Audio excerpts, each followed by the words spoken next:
दोस्तों, बिहार की राजनीति में एक सवाल हमेशा से रहता है, विकास हुआ या नहीं। लेकिन आज सवाल उससे भी गहरा है, रोजगार कहां है। सोचिए जरा, बिहार में 12 करोड़ से ज्यादा लोग रहते हैं, इनमें से आधे से ज्यादा युवा हैं। सरकारी आंकड़ा कहता है कि बेरोजगारी कम हो रही है। अब सवाल यह है कि अगर बेरोजगारी कम हो रही है तो फिर पलायन क्यों बढ़ रहा है। रेल की खिड़की से लटक कर दिल्ली, मुंबई, पंजाब जाने वाले ये लाखों लोग कौन हैं? यही है वो 20 साल से ऊपर के युवा जिनके पास डिग्री है, सपने हैं, लेकिन नौकरी का पता नहीं है। सरकारी PLFS रिपोर्ट कहती है, मैं स्क्रीन पे दिखा रहा हूं, सबूत देखें। 2018-19 में बिहार में 15 साल से लेकर 29 साल के आयु का सर्वे हुआ। इन 15 से 29 साल के आयु के समूह की बेरोजगारी दर जो थी वो 30% से ज्यादा थी, यानी 100 में से 30 युवा बेरोजगार। और 2025 तक आते आते इसकी संख्या और बढ़ गई है। फिर सरकार कहती है कि 2024 में बेरोजगारी कम हो गई थी क्योंकि मोदी जी सत्ता में आने वाले थे। सोचिए जरा, अगर बेरोजगारी सचमुच कम हुई है तो हर साल लाखों फॉर्म क्यों भरते हैं? एक एक सरकारी नौकरी के लिए, जहां रेलवे की भर्ती में 40,000 पद होता है और आवेदन कितना होता है आपको पता भी है? 1 करोड़ से ऊपर। यह कौन सा विकास है जिसमें नौकरी एक है और बेरोजगार लाखों? सरकार कहती है हमने 1 करोड़ नौकरी देने का वादा किया, लेकिन जमीनी हकीकत यह है कि नौकरी आई ही नहीं, आई भी तो कॉन्ट्रैक्ट पर, दिहाड़ी पर और अस्थायी तौर पर। क्या इसी को रोजगार कहते हैं? और जरा राजनीति को अब समझते हैं।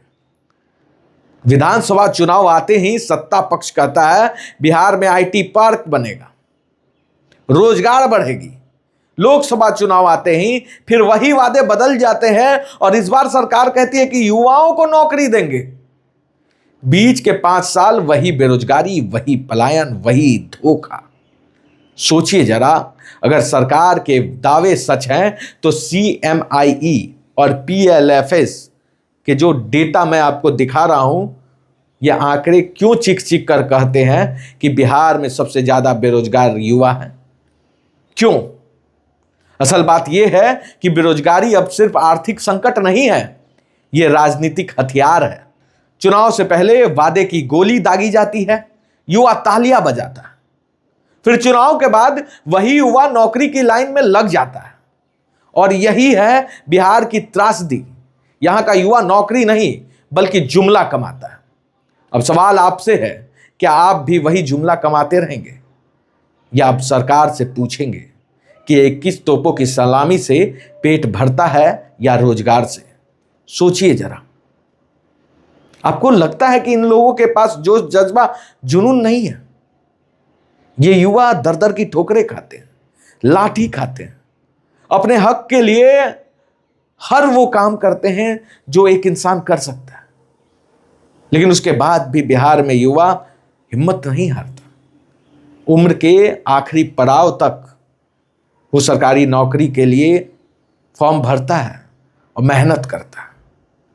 लेकिन उसके बाद कभी पेपर लीक, कभी नौकरी में धांधली, इन सारे का जब शिकार हो जाता है वो, तो एक घर में एक झोला उठाता है और फिर दिल्ली, पंजाब, हरियाणा में किसी एक शख्स के घर के बाहर उसको आप नौकरी करते देखिएगा, उसको आप ठेले पर देखिएगा, उसको आप नाली साफ करते हुए देखिएगा, किसी के गाड़ी पोंछते हुए देखिएगा।